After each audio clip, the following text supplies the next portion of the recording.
このインタビューでは、Nvidiaの CEO であるジェンスン・フアン氏とデータブリックの CEO であるアリゴドシ氏が以下の主要な内容について議論しました。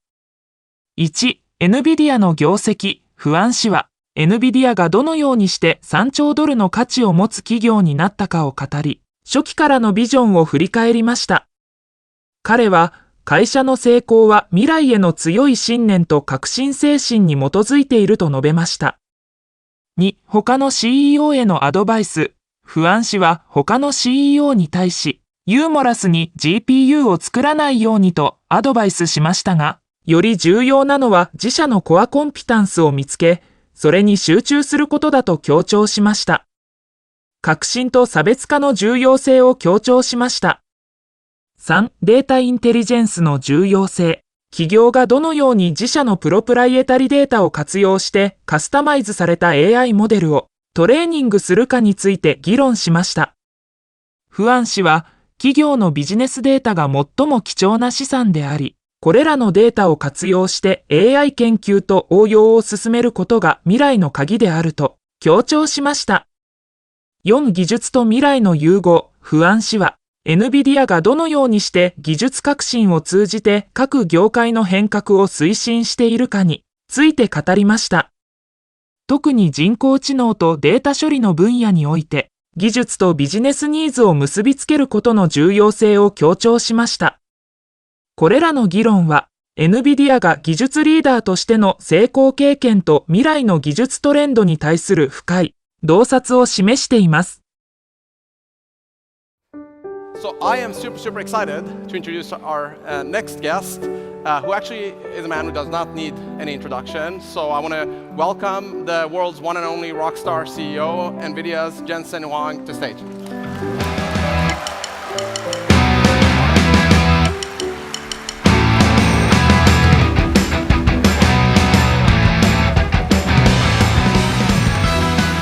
Thank you so much. Awesome. Thank you for coming. So, man, I just want to start, just looking at Nvidia's amazing performance, $3 trillion. Like, did you imagine it would be this way, say 5 years ago, that the world would unfold this way? Sure, from the very beginning. It's so awesome to see. Any advice for a, fellow CEO? How do we get there? Whatever you do, don't build GPUs. Okay. All right, let me tell the team, we need to back out. Awesome, man. So we spent a lot of time this morning talking about data intelligence, which by what we mean, enterprises, they have all this proprietary data, training AI models that's customized on their data that they have. How important is that? Is that something you see? Is that something that we need to invest more in? What are you hearing? Well, every company's business data is their gold mine, and every company is sitting on gold mines. If you have a flywheel of services or products, customers enjoying those services and products, giving you feedback, you've been collecting data for a long period of time. It could be customer related, it could be market related, it could be supply chain related. All of us have flywheels of data that we've been collecting for a long time. We're sitting on mountains of it. But the fact of the matter is, none of us have really been able to extract insight, or even more importantly, distill intelligence out of it until now. And so we're pretty fired up. I know we are. Yeah. And we're using it in our chip design. We're using it in our bugs database. We're using it in creating new products and services, and we're using it in our supply chain. And for the very first time, we now have an engineering process that starts with data processing and refinement and learning models and then deploying the models and connecting that flywheel, collecting more data. Wow. Isn't that right? Yeah. And so we're doing that in our company, and it's making it possible for us to frankly be one of the largest small companies in the world. And the reason for that, of course, is because we have so many AIs in the company helping us out, doing amazing things. And I think every company is like this, And so I think this is just an extraordinary time, and it starts with data. It starts with Databricks. That's awesome. Thank you so much. Curious, there's this whole debate brewing.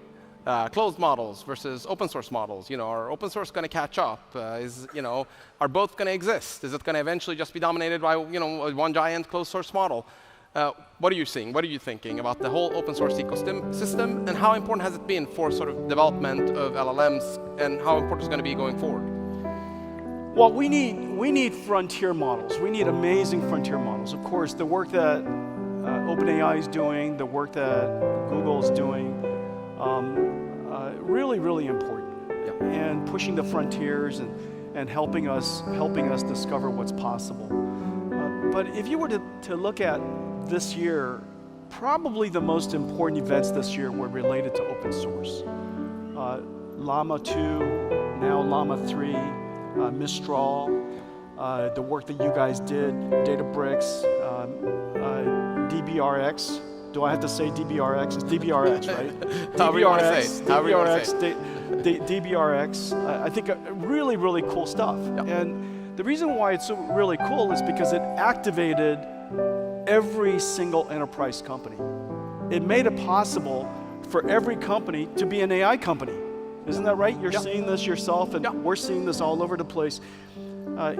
We recently turned Llama 3 into a fully containerized inference microservice. And it's available for downloads. You can go to Hugging Face. You can go to, of course, Databricks. And it's now being integrated into several hundred companies around the world. And so that tells you something about how open source has activated every company to be an AI company. We're using open source models all over our company, and we create some proprietary ones. We fine-tune open source ones, train them for our data and for our skills. And so I think without open source, it wouldn't have activated this entire global movement for every company to be an AI company. I think it's a huge deal. Yeah, that's super awesome. So both are going to be around, and we need both, like open and close. And is this the NIM framework you're talking about, NIMs, of how you do the survey? Yeah, we call them NIMs, Yeah. We're super excited. I'm super excited to announce here that we're going to put DBRX inside NIMs, and we're going to serve it on Databricks, and actually any new models that we develop in the future. So we're super excited about NIMs. Yeah. It's actually quite an amazing thing. In order to create one of these endpoints, these APIs, these large language model APIs, the stack is really complicated. These are giant models, even though they seem small these days, they're still computationally really large, and the computing stack is really complicated. There are hundreds of dependencies necessary to create one of these endpoints. Yeah. And so we created this thing called the Nvidia Inference Microservice, where we package up all of the dependencies, we optimize all of it. We have a factory in the company with all these engineers working who are expert in doing this, and we package it up into a microservice, and you could enjoy it at Databricks. You could download it and take it with you. You can fine-tune it with microservices that we call NeMo, and use it anywhere you like. It runs in every single cloud, it runs on-prem. You can enjoy it everywhere. That's so super it's really awesome. Amazing thing, yeah. Yeah, and it's awesome. You can even run it on-prem. I mean, that's it's not, you don't have to be on the cloud. That's super awesome. Okay, so when we talk to customers, we're hearing that they have to develop this sort of expertise in-house to customize models to gain advantage. What are your thoughts on that? Well, I think in the future, look, what's happening in the world today is that we figured out a way to tokenize almost any information, almost any data, and we can extract structure, understand, learn its representation, understand the meaning of that information of almost any kind. It could be, of course, sound, speech, words, language, images, videos. It could be chemicals and proteins. It could even be robotics, articulation and manipulation. It could be steering wheel, articulation, driving. We can tokenize almost anything. And because these cloud data centers are really producing tokens, we're manufacturing something that is quite unique for the very first time. You have this instrument called these AI supercomputers that we build. It's producing tokens, generating tokens, in essentially a factory that's designed for that one job. And this ability for us to manufacture intelligence at scale is pretty new. And that's one of the reasons why I'm almost certain now, as we're building these AI factories everywhere for all these different industries, that we're in the beginning of a new industrial revolution. Instead of generating electricity, we're generating intelligence. Every company, of course, at its foundation is about domain-specific intelligence. Yeah. Very few companies on the planet knows more about data and data processing and AI and the infrastructure necessary to do all that than Databricks. We are quite specialized in the work that we do, and we're at this foundation all about that domain-specific intelligence. Every company is. It could be financial services, it could be healthcare, whatnot. And so at the end of the day, every one of us will become intelligence manufacturers. And if you're going to be intelligence manufacturers, today you have HR. In the future, you're going to have, HR for AI. And we call them AI factories. So every single company will have to do that. We're doing that. You're doing that. We see companies large and small doing that. And so in the future, 100% of us will do that. You start with, of course, your domain-specific data. It's sitting in Databricks somewhere. You're going to process that data and refine and extract intelligence out of it. You're going to put it into a flywheel. You're going to have an AI factory. All of us will. Yeah, it's so awesome. I totally 100% believe in this. And one thing we're excited about is, so we do a lot of data processing. And data processing, it's like massive amounts. I think we process about 4 exabytes every day, 4,000 petabytes every day in Databricks. And, It is the single largest computing demand on the planet today, processing data. Yeah. Right? Every single company does it. Yeah, exactly. And it's actually highly parallelizable. We do the same operations again and again and again. Yeah. So I'm really excited to partner together to really bring that kind of GPU acceleration to data processing. So we can do the same revolution that AI models have seen on the core data processing. So we're super excited to partner with you on using GPU acceleration for our Photon engine to be able to really kind of enter this new era of also applying GPUs to core data processing, right? These massive workloads that today have to run on CPUs, getting them also run on Nvidia GPUs. We're very excited about that. Yeah, this is by the way, this is a big announcement. Yeah. The two most important trends in computing today is accelerated computing and generative AI. Nvidia and Databricks are going to partner to combine our skills in these areas to bring it to all of you. And, yep.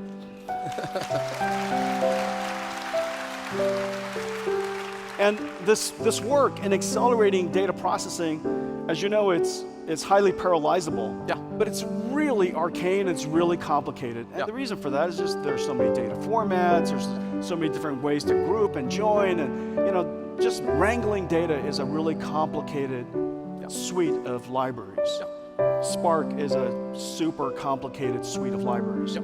And it's taking us 5 years working around the clock to finally have a suite of libraries that can now accelerate Photon.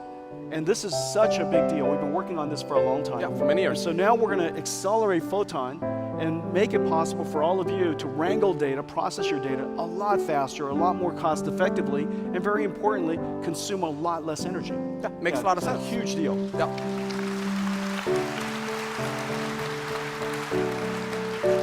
It makes a lot of sense, right? Because it's, in the end of the day, even though it's very complicated and it has a lot of corner cases, it is highly parallelizable and it is specialized still. It's not, you don't really need generic compute for that, right? We want to do it's like, same thing again and again and again on exabytes of data, right? We're not doing exabytes of data that's completely unique. So I'm very excited about this, and I think it really has the ability to revolutionize and really bring faster, performance, lower the cost, and just, it's gonna be amazing. Yeah, look what happened when we're able to process enormous amounts of data so quickly. It made it possible for researchers to one day wake up and say, guess what? Let's just go get all of the data on the internet. and train a giant model because it doesn't take that long. Without acceleration, without accelerated computing, nobody would have ever conceived of doing that. It would have been way too expensive or taken too much time. But now, it's kind of a mundane thing to do.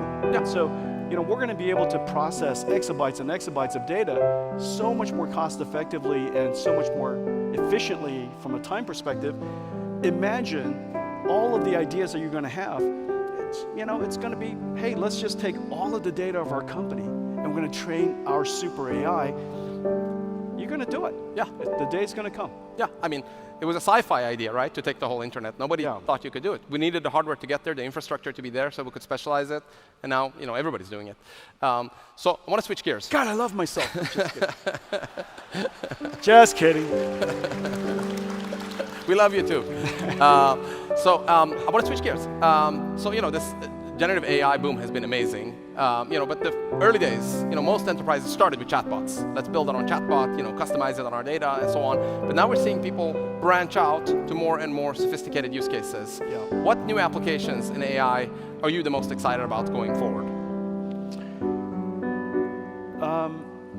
The number one most impactful will probably be customer service for all of the enterprises that are here. Customer service, represents probably several $1 trillion worth of expenses. And every company has it. Every company has it. Every single industry has it. Every company has it.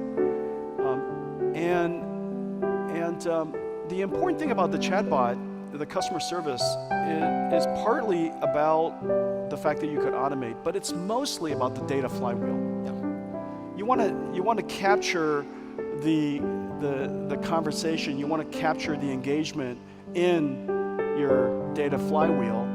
It's going to create more data, of course. We're probably, right now we're seeing data expanding growing about 10x every 5 years. Wow. I would not be surprised to see data growing 100x every 5 years because of customer service. And so we're gonna connect everything into a flywheel. It's gonna collect more data, capture more insight. We're gonna extract better intelligence out of it, which will provide better service. Maybe it's even more predictive in the sense that, proactive in the sense that before a problem even arises, you reach out to the customer and say, this thing is about to expire, or we noticed that you're still using this version, or whatever it is, and you reach out to the customer and proactively solve a problem, just like preemptive maintenance. We're going to have proactive customer support, which is going to create more data. We're going to write that flywheel. And so I think customer service is probably going to be the most profoundly supercharging capability for most companies because of that, because of the data it's going to collect. But we've tokenized everything. I'm excited about the fact that we're generating chemicals, we're generating proteins, we're carbon capture materials, carbon capture enzymes, incredible batteries that are being designed. And so we're generating physics, physical AI. And recently we made it possible to do regional weather prediction down to a couple of kilometers. Now, it would have taken a supercomputer about 10,000 times more capability to be able to predict weather down to a kilometer. And now we're using generative AI to do that.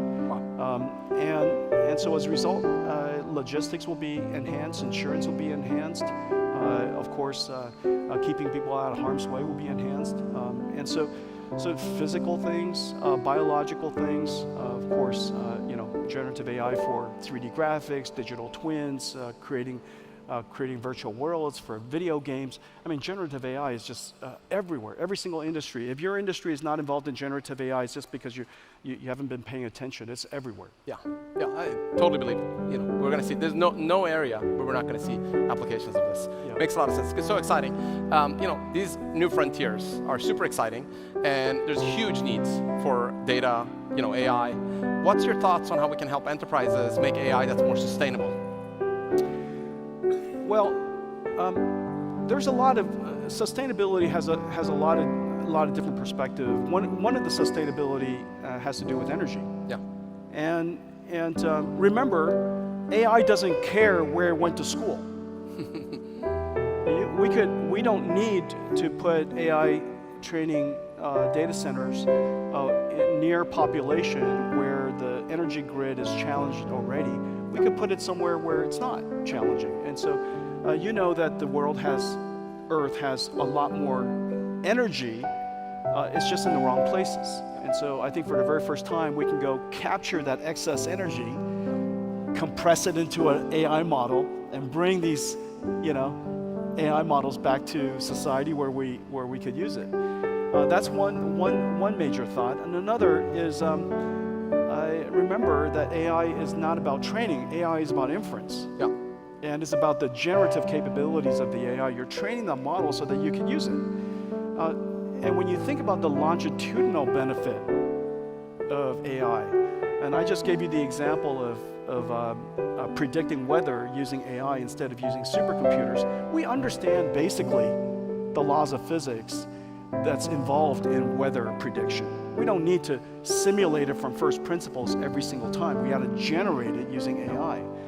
And by generating it using AI, not only do we reduce the amount of time that it takes, improve the resolution that we can generate for, but also the amount of energy by thousands of times. Not tens of, not percentages, thousands of X factors. Well, by doing that, we're doing the same thing by designing chips that you're using in cell phones. You train the model once, you design better chips with those models. As a result, you save energy for everybody involved. When you think about the longitudinal benefit of AI, I'm fairly certain that it will demonstrate the amount of energy that's saved. And then one last thought about generative AI. You know that today's, and why it's such a big deal from a computer science perspective, today's computing experience is retrieval based. Largely, we touch the phone, and even though when we use our phone, we think it uses very little energy, every single time you touch it, it goes off and activates REST APIs all over the world, retrieves information. The internet's lit up, brings back a little bit of information for you from all these different data centers, assembles it based on a recommender system, presents it to you. Well, in the future, it's going to be more contextual, more generative, right there on the device, running a model, a small language model. The amount of internet traffic will be dramatically reduced, and it'll be much more generative with some retrieval to augment, right? And so the balance of computation will be dramatically shifted towards immediate generation. Well, this is very, it's going to save a ton of energy, and it's very sensible. And the reason for that is this. Imagine every single question that Ali asked me, I got to race back to my office, go get some files, bring it back, and present it to him, let him decide which piece of that information he wants to extract for himself. Instead, I'm generating everything, from about 25 watts right now as we speak, right? And so the amount of energy that we save is going to be extraordinary, and the computing model is going to transform completely. And so this way of computing is going to save tons of energy. Of course, we're going to get our answers a lot more efficiently instead of us combing through stuff.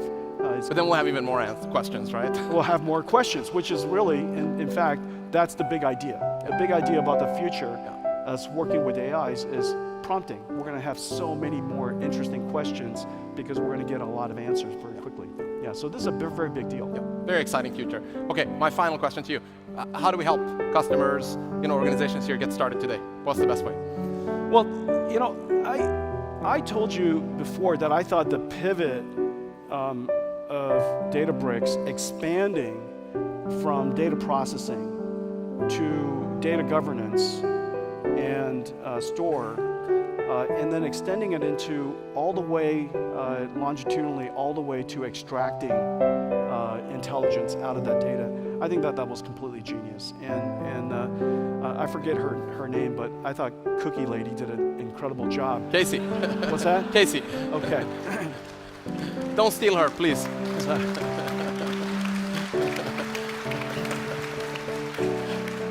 I thought she did an amazing job. I was enjoying. We were backstage, and everybody wanted to talk, but I just wanted to watch her give her demo. I thought the platform is incredible, and you've made it easy for people to manage their data, extract information, process that data, wrangle that data. You know, wrangling data is still a very big part of training the model. People talk about training the model, but long before you train the model, you got to go figure out what data, right? It's about data quality, it's about data formats, about data preparation. And so I think the way you start is come to Databricks and use the Databricks data intelligence platform. Am I right? Yeah, absolutely.